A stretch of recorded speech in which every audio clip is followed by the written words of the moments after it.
정주영 회장의 인생 회고록. 성공을 위한 인생 철학. 겨울 새벽, 영하 15도. 한 남자가 컨테이너 앞에 서 있다. 숨을 내쉴 때마다 하얀 김이 피어오른다. 손은 동상으로 갈라졌고 작업복은 기름때로 얼룩져 있다. 그는 지난밤 단 2시간을 잤다. 오늘도 16시간을 일할 것이다. 내일도, 모레도. 언제까지 이렇게 살 건가? 동료가 물었던 말이 귓가에 맴돈다. 그는 대답하지 않았다. 대신 냉동 컨테이너 문을 열었다. 기적은 준비된 자에게만 온다. 그날 그는 알지 못했다. 이 순간이 훗날 수만 명의 직원을 거느린 기업의 시작이 될 줄을. 하지만 그는 알고 있었다. 포기하지 않으면 언젠가 무언가가 달라진다는 것을. 1970년대 대한민국. 전쟁의 잔해가 아직 남아있던 시절. 가난은 선택이 아닌 운명이었고 성공은 극소수의 특권이었다. 그 시대 한 청년이 있었다. 이름은 중요하지 않다. 중요한 것은 그가 걸어온 길이다. 엔진 소리가 멈추지 않던 항구. 새벽부터 밤까지 이어지는 노동. 씁쓸한 보리밥과 된장 한 숟가락. 그것이 그의 전부였다. 하지만 그의 눈에는 다른 것이 있었다. 바다 너머 세계. 빌딩 숲 사이로 스며드는 햇살. 언젠가 자신도 그곳에 서 있을 거라는 확신. 가난은 죄가 아니지만 벗어나지 못하는 건 죄다. 그는 그렇게 믿었다. 빈손으로 시작한 청년 정주영. 1972년 봄. 22살 청년은 부산항에 섰다. 손에 든 것은 단 하나. 고향을 떠나며 어머니가 싸준 보따리. 그 안에는 낡은 옷가지와 김치 한 통이 전부였다. 서울 가서 잘 먹고 편지 자주 써라. 어머니의 목소리가 떨렸다. 청년은 고개를 돌렸다. 눈물을 보이고 싶지 않았다. 기차는 천천히 움직이기 시작했다. 창밖으로 어머니의 모습이 점점 작아졌다. 청년은 주먹을 쥐었다. 반드시 성공해서 돌아온다. 그것이 그가 어머니에게 한 마지막 약속이었다. 서울역에 도착한 청년 정주영을 맞이한 것은 냉혹한 현실이었다. 일자리를 구하기 위해 20곳이 넘는 공장을 돌아다녔다. 하지만 대답은 한결같았다. 경력 있어요? 아니요. 그럼 안 됩니다. 학력은 중졸. 기술은 없음. 인맥은 제로. 그는 그저 건강한 몸 하나뿐이었다. 결국 겨우 얻은 일자리는 건설 현장 막노동이었다. 하루 임금 500원. 쌀 한 가마니 값도 안 되는 돈. 아침 6시부터 밤 10시까지 시멘트 자루를 나르고 벽돌을 쌓고 땅을 팠다. 손바닥에 물집이 잡히고 터지고 다시 굳었다. 밤이 되면 판잣집으로 돌아왔다. 5명이 한 방을 쓰는 곳. 겨울에는 외풍이 들어와 담요 2장을 덮어도 추웠다. 야, 너 이러다 죽는다. 같은 방을 쓰는 형이 말했다. 이렇게 살아서 뭐하냐. 고향 돌아가라. 정주영은 대답하지 않았다. 담요 속에서 주먹을 쥔 채 잠들었다. 6개월이 지났다. 정주영은 건설 현장을 그만두고 공장 취직을 다시 시도했다. 이번에는 조금 더 준비했다. 야간 학교에 다니며 기계 기초를 배웠다. 낮에는 일하고 밤에는 공부했다. 잠은 하루 4시간. 드디어 한 중소기업에서 면접 기회를 얻었다. 자네, 왜 우리 회사에 들어오고 싶은가? 사장이 물었다. 배우고 싶습니다. 그리고 언젠가 저도 사업을 하고 싶습니다. 정주영은 솔직하게 대답했다. 사장의 표정이 굳었다. 사업? 자네 같은 사람이? 웃음기가 섞인 목소리였다. 자네는 아직 세상을 모르네. 사업은 돈과 인맥이 있어야 하는 거야. 자네처럼 배운 것도 없고 돈도 없는 사람은 평생 일이나 열심히 해. 그게 현실이야. 정주영은 고개를 숙였다. 사장의 말이 칼처럼 가슴을 찔렀다. 면접은 떨어졌다. 그날 밤 정주영은 한강 다리 위에 섰다. 다리 난간에 손을 얹고 한참을 바라보았다. 검은 강물이 소리 없이 흘러갔다. 정말 안 되는 걸까? 바람이 차갑게 뺨을 때렸다. 하지만 그는 돌아섰다. 집으로 걸어갔다. 다리는 무거웠지만 발걸음은 멈추지 않았다. 그 후 2년. 청년 정주영은 7번의 사업을 시도했다. 모두 실패했다. 첫 번째는 노점상. 시장에서 양말을 팔았다. 한 달 만에 단속에 걸려 물건을 모두 압수당했다. 두 번째는 중고 가전제품 수리. 기술을 배워 작은 가게를 차렸다. 하지만 큰 업체들의 가격 경쟁을 이길 수 없었다. 6개월 만에 문을 닫았다. 세 번째, 네 번째, 다섯 번째. 실패할 때마다 빚이 늘었다. 친구들이 하나둘 떠났다. 너랑 같이 있으면 재수가 없어. 심지어 가족도 등을 돌렸다. 내가 뭘 할 수 있겠니? 그냥 공장이나 다녀. 청년은 혼자가 되었다. 하지만 멈추지 않았다.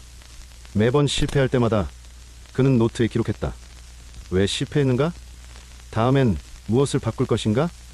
노트는 점점 두꺼워졌다. 실패의 기록이 쌓여갔다. 그리고 그는 알게 되었다. 실패는 끝이 아니라 데이터다. 1977년 가을, 청년 정주영은 그렇게 30이 되었다. 같은 나이의 친구들은 이미 가정을 꾸리고 안정된 직장에 다니고 있었다. 그는 여전히 판잣집에 살았고 통장 잔고는 13만 원이 전부였다. 이번이 마지막이다. 정주영은 결심했다. 그가 선택한 사업은 작은 금속 부품 제조였다. 대기업들이 관심 갖지 않는 틈새 시장. 수요는 적지만 경쟁도 적었다. 전 재산 13만 원에 빌린 돈 50만 원. 총 63만 원으로 지하 창고를 월세로 얻었다. 중고 선반 기계 한 대를 샀다. 남은 돈으로 원자재를 샀다. 직원은 자기 자신 하나. 첫날 밤 기계를 돌리기 시작했다. 기계는 낡고 시끄러웠다. 하지만 멈추지 않았다. 정주영도 멈추지 않았다. 새벽 4시까지 일했다. 잠을 2시간 자고 다시 기계 앞에 섰다. 한 달이 지나자 첫 주문이 들어왔다. 소형 볼트 5,000개, 단가 10원, 총 5만 원짜리 주문. 정주영은 그 주문서를 액자에 넣어 벽에 걸었다. 작게 시작해서 크게 끝내라. 그날 정주영은 알았다. 자신이 드디어 시작선에 섰다는 것을. 가난은 선택이 아니었다. 하지만 포기는 선택이었다. 그는 7번 실패했다. 하지만 8번째 일어섰다. 사람들은 그를 비웃었다. 그는 그들을 증명으로 답했다. 실패는 과정이다. 포기만이 진짜 실패다. 1978년 여름, 지하 창고는 지옥 같았다. 환풍기도 없는 공간, 기계에서 뿜어져 나오는 열기, 온도계는 40도를 넘었다. 정주영은 셔츠를 벗고 일했다. 땀이 등을 타고 흘러내렸다. 기계유와 땀이 섞여 온몸을 적셨다. 그때 전화벨이 울렸다. 여보세요? 거기 금속 부품 만드는 곳 맞습니까? 중년 남자의 목소리였다. 네, 맞습니다. 현대건설입니다. 급하게 특수 볼트가 필요한데요. 다른 곳은 다 3주 걸린다는데 일주일 안에 가능합니까? 정주영의 심장이 뛰기 시작했다. 수량이 얼마나 되십니까? 5만 개입니다. 5만 개. 지금까지 받은 주문 중 가장 큰 규모였다. 혼자서 일주일 안에 만드는 건 불가능했다. 하지만 정주영은 주저하지 않았다. 가능합니다. 전화를 끄는 순간부터 전쟁이 시작되었다.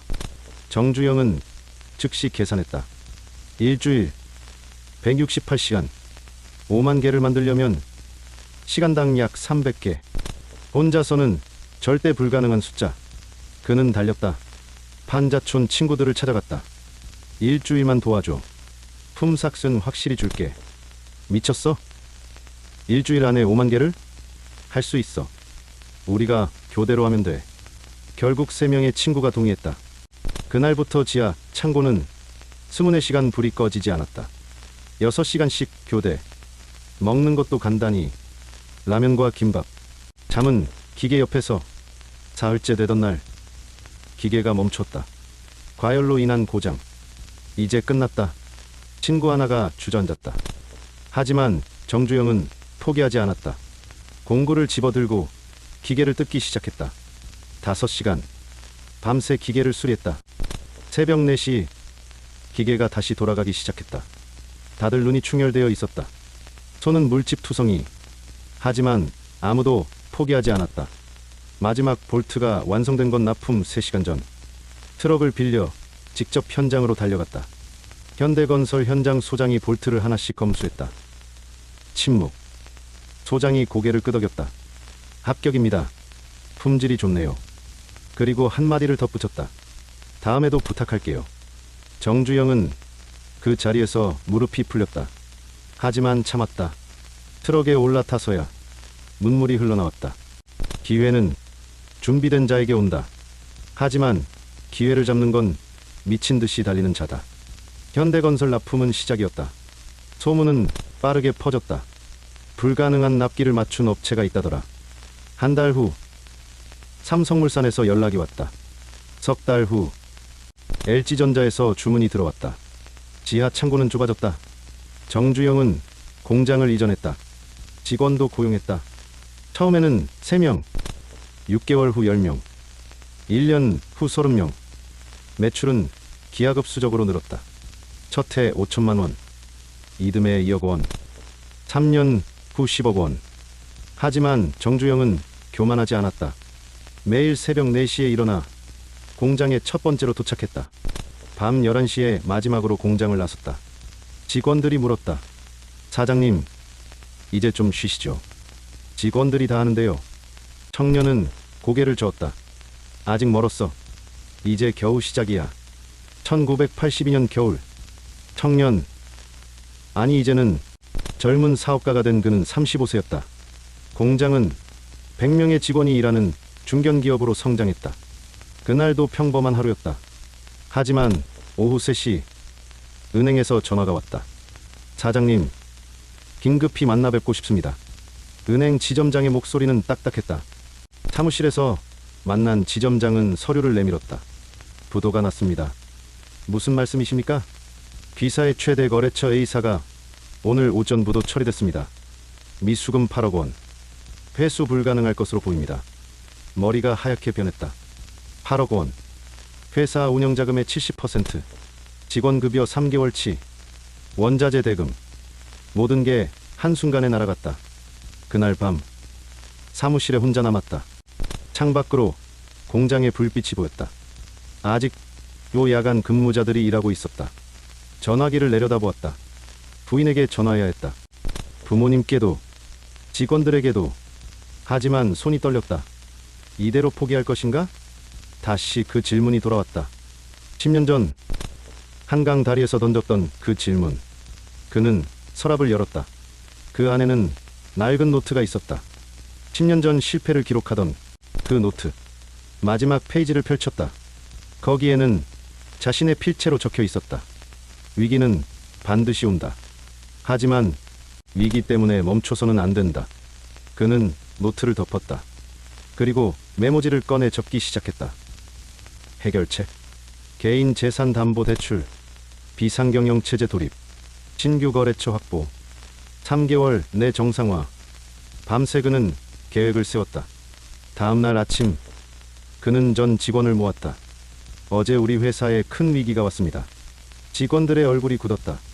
하지만 포기하지 않겠습니다. 100일만 저를 믿어주십시오. 저부터 월급 반납하겠습니다.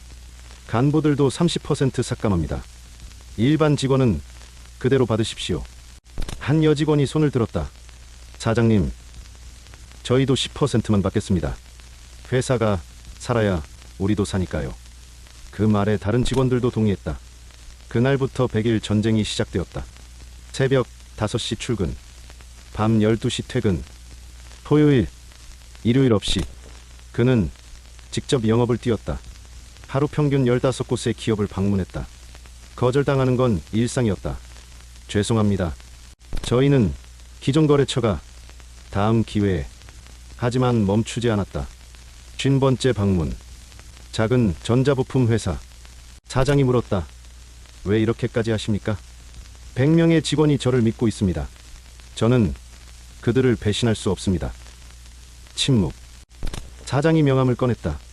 시험 삼아 한번 거래해보죠. 회의실에 재무팀장이 보고서를 들고 들어왔다. 사장님, 이번 달부터 흑자 전환됩니다. 박수가 터져나왔다. 하지만 그는 박수를 멈추게 했다. 아직 끝난 게 아닙니다. 이제 시작입니다. 우리는 더 강해져야 합니다.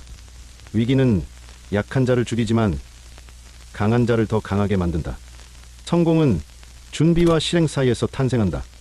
위기는 예고 없이 오지만 대응은 선택이다. 그는 168시간 동안 잠을 포기했다. 그리고 평생의 기회를 잡았다. 그는 8억 원을 잃었다. 하지만 100명의 신뢰를 지켰다. 진짜 리더는 위기 때 알 수 있다. 1985년 봄, 회사는 이제 200명 규모로 성장했다. 매출은 50억 원을 넘어섰다. 어느 날, 한 신입사원이 실수로 3천만 원짜리 기계를 망가뜨렸다. 임원들이 회의실에 모였다. 즉시 해고해야 합니다. 회사에 손해를 끼쳤습니다. 그가 말했다. 그 직원을 데려오십시오. 떨고 있는 신입사원이 들어왔다. 24살, 입사한 지 3개월. 사장님, 죄송합니다. 제가. 청년은 이제 중년이 된 사장은 조용히 물었다. 왜 실수했습니까? 제가 매뉴얼을 제대로 안 읽고.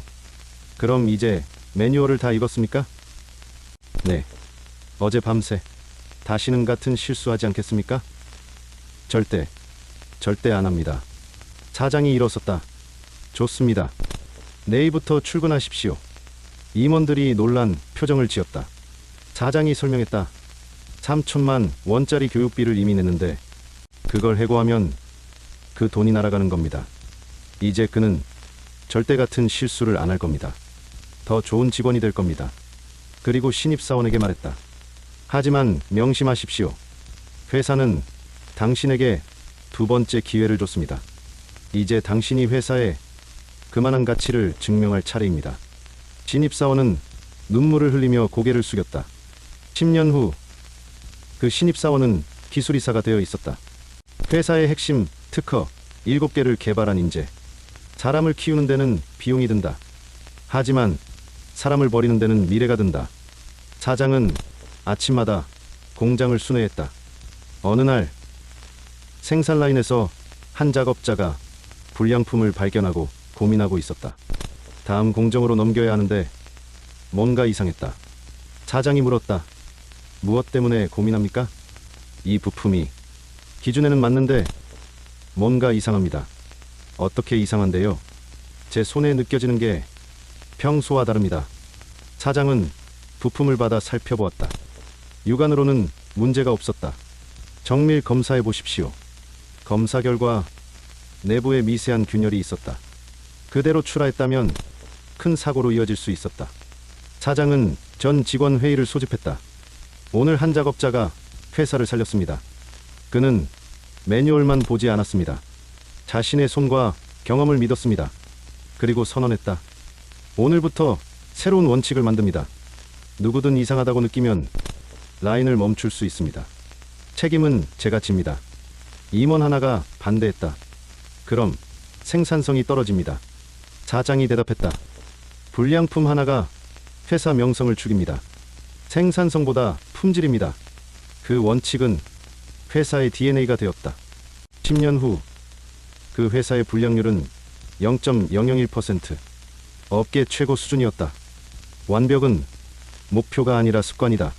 1990년대 초 회사는 이제 한국을 넘어 해외로 진출했다. 하루 스케줄은 살인적이었다. 새벽 5시 기상, 오전 7시 임원회의, 오전 10시 공장 시찰, 오후 2시 거래처 미팅, 오후 6시 전략회의, 밤 10시 귀가. 비서가 걱정했다. 사장님, 건강이 안 좋으십니다. 조금 쉬셔야 합니다. 사장이 웃었다. 쉬는 건 죽어서 하는 겁니다. 하지만 그는 비효율을 싫어했다. 회의는 30분을 넘기지 않았다. 보고서는 A사 한 장. 불필요한 회식은 거절했다. 시간은 돈이 아닙니다. 시간은 생명입니다. 그가 가장 중요하게 여긴 시간은 따로 있었다. 매주 토요일 오후 그는 직원 가족들을 초청했다. 직원의 자녀들과 함께 점심을 먹었다.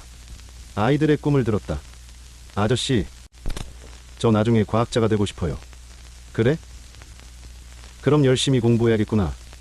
아저씨 회사에 오면 좋은 연구실을 만들어줄게. 직원들은 그 모습에 감동받았다. 사장님은 바쁘신데 우리 가족까지. 사장이 말했다. 당신들이 행복해야 회사가 행복합니다. 가족이 행복해야 당신들이 행복하고요. 이건 투자가 아니라 필수입니다. 일에는 미쳐라. 하지만 사람에게는 따뜻하라. 2000년 회사는 이제 종업원 5,000명의 대기업이 되었다. 연 매출 1조 원. 업계 1위. 한경제지에서 인터뷰를 요청했다. 사장님의 성공 비결은 무엇입니까? 그는 잠시 생각하다 대답했다. 저는 성공한 게 아닙니다. 아직도 배우고 있습니다. 하지만 업계 1위인데요. 1위는 숫자일 뿐입니다. 진짜 성공은 얼마나 많은 사람을 행복하게 했느냐입니다. 기자가 물었다. 그럼 사장님은 행복하십니까? 그가 창밖을 바라보았다. 공장에서 직원들이 웃으며 일하고 있었다. 저는 아직 갈 길이 멉니다. 하지만 여기까지 온 것에 감사합니다. 그는 매년 신입사원 오리엔테이션에 직접 참석했다. 여러분, 저를 보십시오. 저는 중졸 출신입니다. 판잣집에서 살았습니다. 빚쟁이에게 쫓겨다녔습니다. 신입사원들이 놀란 표정을 지었다. 하지만 저는 포기하지 않았습니다. 그래서 오늘 여기 있습니다. 여러분도 할 수 있습니다. 그리고 마지막으로 말했다. 하지만 명심하십시오. 성공했다고 교만하지 마십시오. 교만하는 순간 모든 것을 잃습니다. 겸손은 약함이 아니라 강함의 표현이다. 리더십은 직함이 아니라 책임이다. 사람을 키우고 일의 완벽을 기하고 시간을 소중히 여기는 것. 그는 3천만 원을 교육비로 여겼다. 그리고 10년 후 핵심 인재를 얻었다. 그는 생산성보다 품질을 선택했다. 그리고 업계 최고가 되었다. 그는 바쁜 시간에도 직원 가족을 만났다. 그리고 충성을 얻었다. 진정한 리더는 숫자가 아니라 사람을 본다. 2005년 한 대학교 강연장. 1000명의 학생들이 그를 기다리고 있었다. 마이크 앞에 선 그는 더 이상 젊지 않았다. 60을 바라보는 나이. 하지만 눈빛만은 여전히 날카로웠다. 여러분, 실패가 두렵습니까? 학생들이 고개를 끄덕였다. 좋습니다. 실패를 두려워하는 건 정상입니다. 하지만 실패 때문에 시작조차 하지 않는 건 비겁입니다. 그가 무대를 천천히 걸으며 말했다. 저는 7번 실패했습니다. 노점상으로 시작했다가 단속에 걸렸습니다. 중고 가전을 수리했다가 망했습니다. 작은 식당을 차렸다가 6개월 만에 문을 닫았습니다. 학생들이 숨을 죽이고 들었다. 하지만 저는 8번째 시도했습니다. 그리고 여기 서 있습니다. 한 학생이 손을 들었다. 사장님, 어떻게 7번이나 실패하고도 포기하지 않으셨습니까? 그가 웃었다. 저는 실패를 실패로 보지 않았습니다. 데이터로 봤습니다. 칠판에 글을 쓰기 시작했다. 실패 성공으로 가는 정보. 첫 번째 실패는 제게 시장을 가르쳐줬습니다. 두 번째 실패는 고객을 알려줬습니다. 세 번째 실패는 경쟁을 보여줬습니다. 실패할 때마다 저는 노트에 적었습니다. 왜 실패했는가? 다음엔 무엇을 바꿀 것인가? 그 노트가 쌓이면서 저는 강해졌습니다. 강연이 끝나고 한 학생이 다가왔다. 사장님, 저는 3번 창업했다가 다 실패했습니다. 이제 또 시작하려는데 너무 두렵습니다. 그가 학생의 어깨를 잡았다. 좋습니다. 3번 실패했다는 건 3가지를 배웠다는 뜻입니다. 4번째는 다를 겁니다. 학생의 눈에서 눈물이 흘렀다. 하지만 없습니다. 두려워도 시작하십시오. 실패는 끝이 아니라 과정입니다. 포기하지 않는 한 당신은 실패자가 아니다. 같은 해 경영자 협회 모임. 젊은 CEO 하나가 물었다. 사장님, 돈을 어떻게 보십니까? 그가 잠시 생각하다 대답했다. 돈은 목적이 아니라 도구입니다. 무슨 뜻입니까? 제가 사업을 시작한 이유는 돈을 벌기 위해서가 아니었습니다. 가난에서 벗어나기 위해서였습니다. 그리고 제 가족을 행복하게 하기 위해서였습니다. 하지만 결국 돈이 있어야.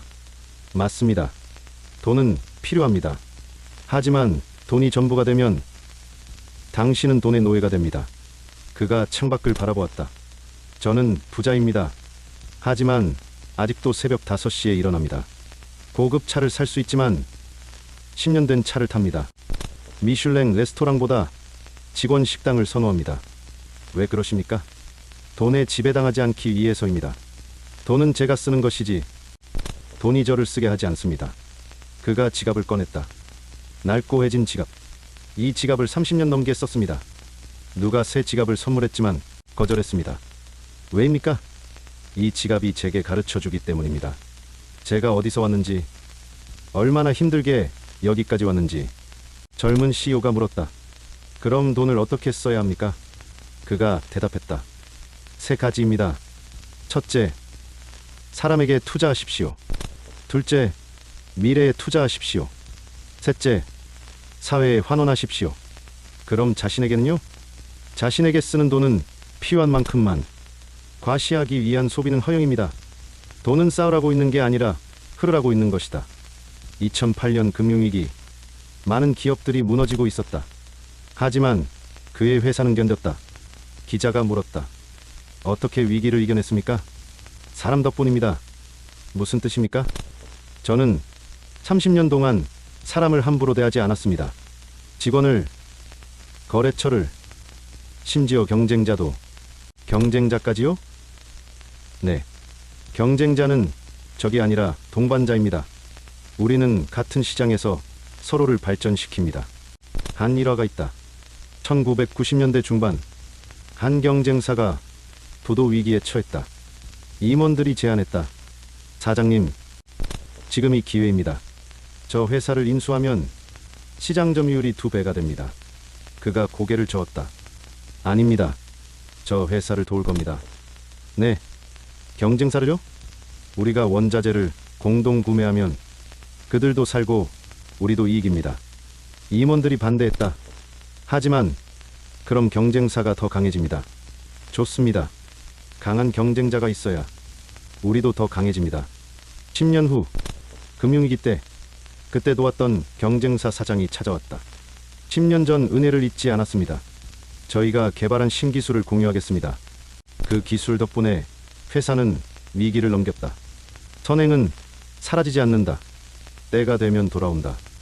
어느 인터뷰에서 사장님의 성공 비결을 한 가지만 고르신다면? 그가 즉답했다. 습관입니다. 습관이요? 저는 천재가 아닙니다. 특별한 재능도 없습니다. 하지만 습관이 있습니다. 그가 손가락을 하나씩 꼽았다. 첫째, 새벽 5시 기상. 30년 동안 단 한 번도 어기지 않았습니다. 둘째, 매일 30분 독서. 1년이면 100권 이상. 셋째, 저녁 8시 이후 업무 금지. 가족과의 시간은 성역입니다. 넷째, 매주 일요일 산책. 혼자 걸으며 일주일을 정리합니다. 다섯째, 매일 밤 감사일기. 오늘 감사한 것 3가지를 적습니다. 그런 습관을 어떻게 만드셨습니까? 21일 규칙입니다. 21일 동안 반복하면 습관이 됩니다. 90일 동안 반복하면 생활이 됩니다. 1년 동안 반복하면 인생이 됩니다. 힘들지 않습니까? 처음엔 힘듭니다. 하지만 습관이 되면 자동입니다. 이를 닦는 것처럼. 그가 덧붙였다. 성공한 사람과 실패한 사람의 차이는 재능이 아닙니다. 습관입니다. 하루의 습관이 1년을 만들고 1년의 습관이 인생을 만든다. 2015년 그의 칠순생일. 직원들이 축하 파티를 열었다. 하지만 그는 다음날 평소처럼 새벽 5시에 출근했다. 비서가 놀라 물었다. 사장님, 어제 파티로 피곤하실 텐데요. 나이는 숫자일 뿐입니다. 제 몸은 아직 50대입니다. 실제로 그랬다. 매일 아침 30분 조깅, 주말마다 등산, 담배도 술도 하지 않았다. 건강이 자산입니다. 돈이 아무리 많아도 건강을 잃으면 끝입니다. 한 후배 경영인이 물었다. 사장님, 언제 은퇴하실 겁니까? 그가 웃었다. 은퇴는 무덤에서 합니다. 농담 아니시죠? 진담입니다. 일하는 게 즐겁습니다. 왜 멈춥니까? 하지만 후계자는 이미 준비되어 있습니다. 하지만 저는 멘토로 남을 겁니다. 경험은 책에 없습니다. 나이는 핑계가 아니라 자산이다. 조언은 말이 아니라 삶이다. 그는 실패를 데이터로 만들었다. 그는 돈을 도구로 사용했다. 그는 경쟁자도 존중했다. 그는 습관으로 인생을 만들었다. 당신의 선택이 당신의 미래다. 2025년 우리에게 지금 이 순간 당신은 어디에 서 있는가? 혹시 포기하고 싶은가?